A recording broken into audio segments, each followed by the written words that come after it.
नमस्कार, मैं Sejal Bhardwaj, news TV देख रहे हैं आप।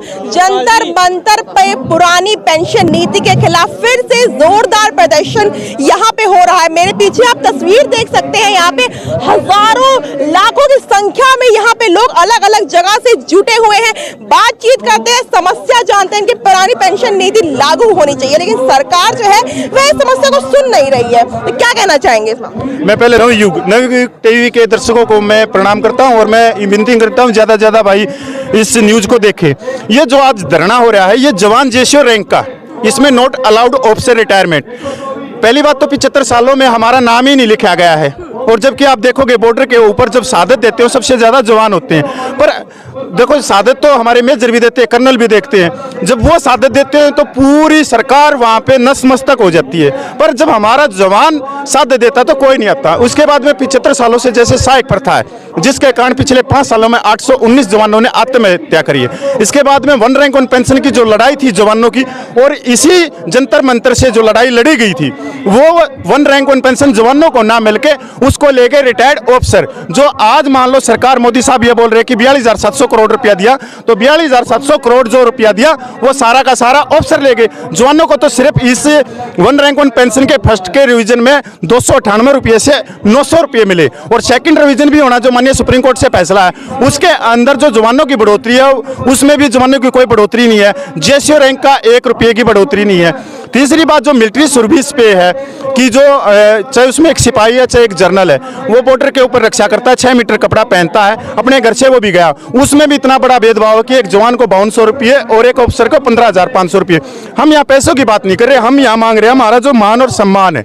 इसके बाद में डिसेबिलिटी पेंशन देखो आप, जो आदमी युद्ध घायल सैनिक है जिसके दोनों पैर गए हाथ गए, उस जवान को सिर्फ मिल रहे हैं 9,000 रुपये, 18,000 रुपये। अगर जो 100% विकलांग है तो उसको सिर्फ 18,000 रुपये। और वहीं पर कोई बाथरूम में रिपीट के पड़ गया कोई जर्नल कर्नल, वो 2,54,000 प्लस डीए।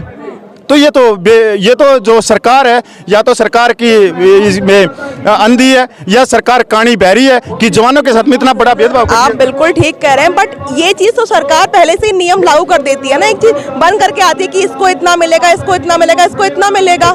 मैडम आपका शरीर और मेरा शरीर, आपका कोई सोने का शरीर है या मेरा मिट्टी का लोहे का, या शरीर की जब आंखें भगवान ने 2 दी है, नाक दिया, हाथ दिया, तो शरीर की वैल्यू भी तो एक है ना।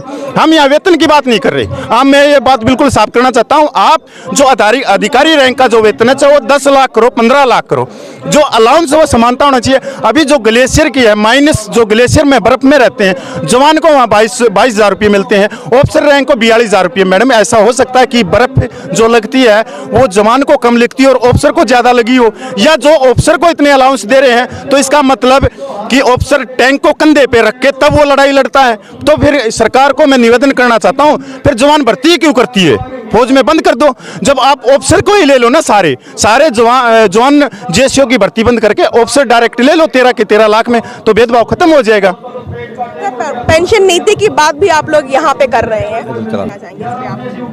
जो पेंशन नीति है गवर्नमेंट की बहुत ज़्यादा गलत है, क्योंकि जैसे पहले बताया गया भी जवान और अफसर के बीच में जो बहुत बड़ा गैप है पेंशन के अंदर वो डाला गया। जैसे हम अपनी पे की या पैसे की बात नहीं करते, हम जब गवर्नमेंट की पॉलिसी बनती है, जब पेंशन पॉलिसी बनती है, जब रिटायरी के लिए रिटायर पर्सन के लिए कोई पॉलिसी बनती है, जब उसके लिए जैसे डीए सभी को एक लगता है, जवान को भी एक लगता है, अफसर को भी एक लगता है, क्योंकि वो एक पॉलिसी होती है। इसलिए जो पेंशन की पॉलिसी है उसमें गवर्नमेंट ने बहुत ज़्यादा जवानों के साथ और जेसीओ के साथ बहुत बड़ा भेदभाव किया।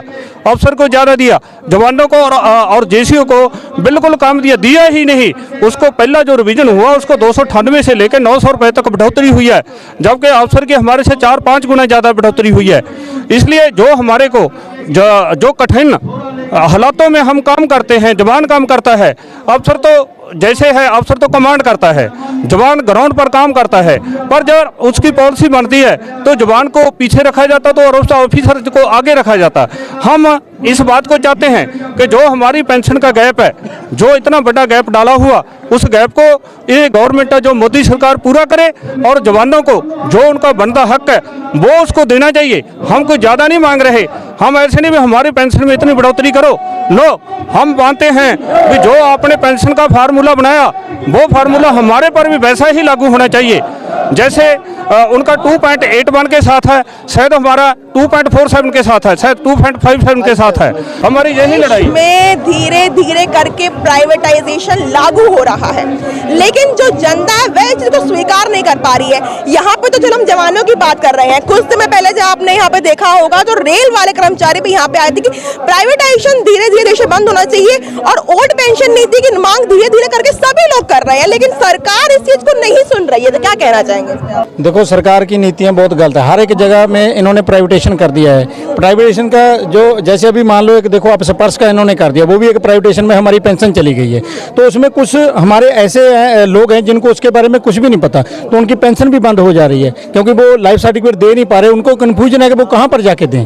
तो सरकार की नीति यही है कि इस चीज़ को प्राइवेट करके धीरे धीरे जो उनको फैसिलिटियाँ मिल रही हैं उनको हम खत्म कर दें, ताकि जो हमारे ऊपर बोझ ना पड़े। बोझ हमारा नहीं है भाई, जो आप ऑफिसरों को दे रहे हैं वो बोझ नहीं लगता इनको।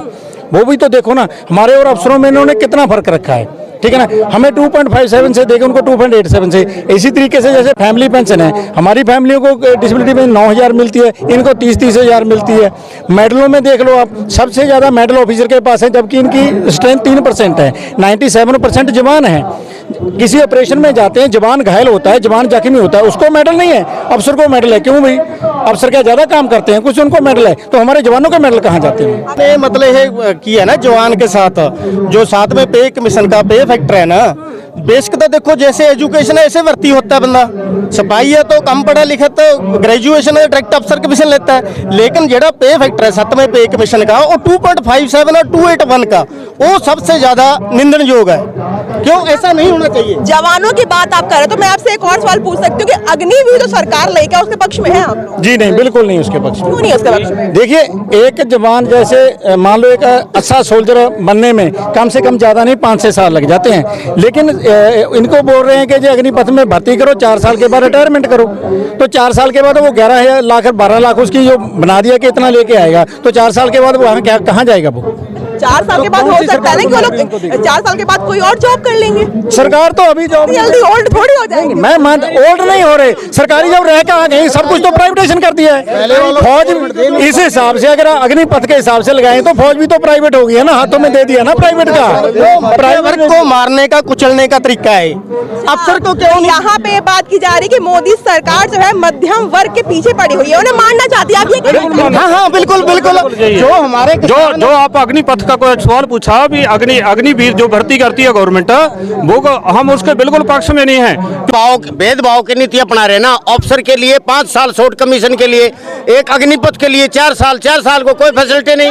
सरकार ये भी कही ना कि 4 साल में अगर आपकी भर्ती हुई, ठीक है 4 साल हो गया, उसके बाद अगर वहाँ से निकलता है तो दोबारा वो अप्लाई करे तो उसकी दोबारा भर्ती हो सकती है। नहीं, दोबारा अप्लाई कहाँ करेंगे? गवर्नमेंट कहाँ है? सरकारी नौकरी कहाँ है? प्राइवेट सब कुछ है, सरकारी ही नहीं बची है, नौकरी ही नहीं रहेगी, रोजगार खत्म हो रहा है। सरकारी नौकरी कौन सी है? बिजली प्राइवेट, रेलवे प्राइवेट, आर्मी भी प्राइवेट। कौन सा महकमा सरकारी है? बताओ एक महकमा बताओ ये सरकारी है। सरकारी नौकरी है कहाँ? एक जगह बताओ कि सरकारी नौकरी यहाँ पर वो ज्वाइन करेंगे। और आप कौन सी गवर्नमेंट छुट्टी पे है? अब क्यों नहीं करवा रही? कितने एक्समैन है ये? अगर कोई नौकरी दे रहे हो तो बताओ। अग्निपथ जो आप बोल रहे हैं, अग्निवीर सर, ये अग्नि जो आप बोल रहे हैं, 4 साल में 1 साल तो मेरी बेटी उनकी छुट्टी है, 1 साल ट्रेनिंग है। तो आर्मी में लड़ाई जीतने के लिए 2 साल कुछ भी नहीं है। आपको पत्रकार, अच्छा पत्रकार बनने के लिए कितने साल लगे? एक अच्छा योद्धा बनने के लिए क्या 2 साल बहुत है? एक इंजीनियर बनने के लिए कितना समय लगता? आर्मी में अच्छा सैनिक बनने के लिए कम से कम 7-8 साल तो कंटिन्यू जरूरी है, तब तो उसको सभी प्रकार के हथियारों की जरूरत होती है। लड़ाई में केवल पिस्टल ही चलाना पड़ेगा, जरूरी नहीं है। अगर पिस्टल हाथ से टूट गया, मर गया, छूट गया, खराब हो गया तो उसको LMG MM। अग्निवीर के लिए मैडम, हम अग्निवीर के लिए 100% हम उसके खिलाफ हैं। अग्निवीर नहीं होना चाहिए। मैं खुद 25 साल सर्विस करके फौज का सूबेदार हूँ। 25 साल मैंने आर्मी में नौकरी की है। हमारी भाषा है आर्मी की है कि 5 साल में सिपाही बनता है, पक्का सिपाही। 5 साल से पहले उसको सिपाही के बारे में पूरी जानकारी नहीं होती। ये बोलते 4 साल में पेंशन चले जाओ आप। जो 4 साल में पेंशन जाएगा उसके पास पेंशन है नहीं, फंड उसके पास कुछ है नहीं। कल को अगर कोई लड़ाई लगी तो लड़ेगा? वो तो ऐसे फेंक देगा, बोलेगा मैंने क्या करना है। लड़ाई लड़ते हैं हम लोग, जिसकी मतलब कंटिन्यू सर्विस होती है, जो पहले सर्विस थी, जो कंटिन्यू भर्ती करते थे मतलब सर्विस के लिए, वैसे ही होना चाहिए। सरकारी 4 साल आपने अग्निवीर में भर्ती हुए, आपने वहाँ पे देश के लिए सेवा करी और उसके बाद आपको कहीं और लगा कि सरकारी में अंदर आपको अंडर जॉब मिल गई, तो वो भी आप लोगों को नहीं सही लगता? नहीं मिलती मैडम, कहीं नहीं मिलती। हमको मिलती है ठेके पे, जो है पेस्को बोलते या और सिक्योरिटियाँ बना रखी हैं हमारी बैंकों से। मैं भी बैंक में सर्विस करता हूँ, मेरी बैंक इनको 22,000 रुपया पेमेंट डालती है, लेकिन मेरे खाते में 12,173 रुपये आती है। अब आप देख लो 10,000 रुपया कहाँ जाता है? 10,000 रुपया उसको चलाने वाली कंपनी खा जाती है। 22,000 बैंक दे रही है, हमको 12,000 दे रहे हैं, और 10,000 बीच वाले आदमी खा रहे हैं, जिन्होंने पैसा उधर से लेके हमारे खाते में डालना है। तो हमारे को कौन सी नौकरी मिली है? बोलते हैं हम अग्निवीरों को नौकरी दे देंगे, हमारे को तो दिया नहीं आज तक इन्होंने नौकरी कभी। हम खुद कर रहे हैं, हम आप कितने सैनिक खड़े हैं सब। खट्टर साहब बोल रहे हैं हम दे देंगे। खट्टर साहब कोई परमानेंट थोड़ी है कि वो यहाँ के हरियाणा के मुख्यमंत्री रहेंगे कि वो हमेशा नौकरी देंगे किसी को। इसका तो कोई प्रपोजल होना चाहिए सरकारी तौर पे, ठीक है। ये कहने का ये मतलब था कि अगर कोई अग्निवीर जवान जाकर के सेना में भर्ती हो रहा है 4 साल बाद, अगर वो वहां से निकल रहा है तो उसको वो इतना काबिल तो है ही, और उसमें तो जज्बा तो होगा ना कि कहीं और जाकर उसको आसानी से जॉब मिल जाएगी। उसका मैडम उसका इतना ही जज्बा है कि उसको पैसा दे के कोई भी बाहर वाला टेररिस्ट बना सकता है उसको।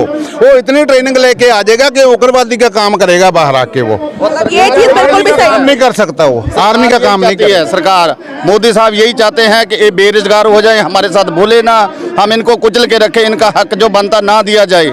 मोदी साहब को यही अपील है, जो सैनिकों का बनता हक मिलना चाहिए, नहीं तो हम 2024 आने वाले इलेक्शन में और भी संघर्ष करेंगे। हम 2024 में मोदी साहब को दिखा देंगे एक बार कि सैनिक भी कोई चीज है एक बार, क्योंकि अभी तक हमारे बंदों का क्या था, एका नहीं हो रहा था मैडम। अब हमारे बंदों का एका हो रहा है। हम 24 में मोदी साहब को भी झटका दिखाएंगे, क्योंकि उसको 13 में भी सरकार हमने साबका सैनिकों ने बना के दिया था। क्या कहना चाहेंगे सर आप इस बात? मैं कहना चाहूँगा ये देश की सेना तैयार नहीं करे, अंबानी और अंडानी की सेना तैयार कर रहे हैं ये तो। अंबानी और अंडानी के लिए सैनिक तैयार करके 4 साल उनको वहाँ ट्रेनिंग देकर अंबानी अंडानी के कारखानों में, फैक्ट्रियों में वहाँ सैनिकों को भेजेंगे। ये बहुत बार सुनी है कि मोदी सरकार के लिए बार बार सही कहता है कि मोदी सरकार कुछ नहीं कर रहे हैं, जनता के तो कुछ कर ही नहीं रहे, लेकिन अंबानी और अडानी को कहां से कहां पहुंचा दे रहे हैं, ये मेरी बात समझ में नहीं आ रही। आप देखो अंडानी कहाँ था, आज विश्व में दूसरे नंबर पे आ गया है अंडानी। उसी को फायदा हो रहा है। जो देश के आम सैनिक है या आम जनता है वो कहाँ से कहाँ आगे हैं, वो बेकारे हैं, वो आगे जा रहा है। सबकी इनकम घट रही है लेकिन उसकी बढ़ रही है। ऐसा तो नहीं है ना कि सरकार जनता को समझा ही नहीं पा रही है अपनी नीति ला करके? सरकार समझानी, सरकार काम नहीं कर रही है। काम करेगी अपने आप जनता समझेगी। जनता कहाँ से समझेगी जब जनता को कोई फायदा नहीं हो रहा तो किसी प्रकार का। आप चाहे शिक्षा का देखो, चाहे स्वास्थ्य का देखो, चाहे बेरोजगारी का देखो। आप बताओ कहाँ कितनी बेरोजगारी है देश में। देश हमारा मतलब विश्व में पीछे से 5-4 देशों में आने लग गया बेरोजगारी के कगार पर, और इनकम का तो साधन है ही नहीं, आय का तो साधन है नहीं। रोजगार खत्म हो रहा है, आप कहना चाहते हैं? रोजगार बिल्कुल खत्म हो गया है, नौकरियां तो बिल्कुल खत्म कर दी है। और सेना को भी 4 साल में भर्ती 3 साल में भर्ती हुई है, 3 साल में 40,000 भर्ती कर रहे हैं, जबकि रिटायरमेंट 4 से 5 लाख सैनिक रिटायरमेंट हो चुके हैं। 40,000 भर्ती करना कहाँ का औचित्य है? जो जब युवा तैयारी कर रहे थे, जिनको आस और उम्मीद थी हम सेना के अंदर जाना चाहते हैं, वर्दी पहनना चाहते हैं, उनकी उम्मीदें टूट गई है, वो अवरेज हो चुके हैं। उनको कोई मौका नहीं दिया गया, सिर्फ एक मौका दिया गया, अगली बार उनको खत्म है। साफ तौर पर आप देख रहे हैं, बात यही आती है कि अगर मोदी सरकार जनता के हित में काम कर रही है तो वो दिख क्यों नहीं रहा है, जनता समझ क्यों नहीं पा रही है इस चीज को। जनता साफ तौर पर यही कह रही है कि देश में प्राइवेटाइजेशन जो है धीरे धीरे लागू हो जा रहा है, जनता इस चीज को स्वीकार करने से बिल्कुल भी राजी नहीं है। पेंशन की हम बात करें तो पेंशन, ओल्ड पेंशन नीति की जो नई पेंशन नीति जो शुरू हुई है उससे भी लोगों को काफी लोग कहते हैं कि हम संतुष्ट नहीं है इस चीज पर। देश में बेरोजगारी है, महंगाई है, अब देखना ये आने वाले चुनाव में नई पेंशन नीति के खिलाफ क्या आगे कदम होता है, सरकार क्या इस चीज पे कदम लेती है। तो फिलहाल के लिए बाकी तमाम खबरों के लिए बने हमारे साथ देखने टीवी। धन्यवाद।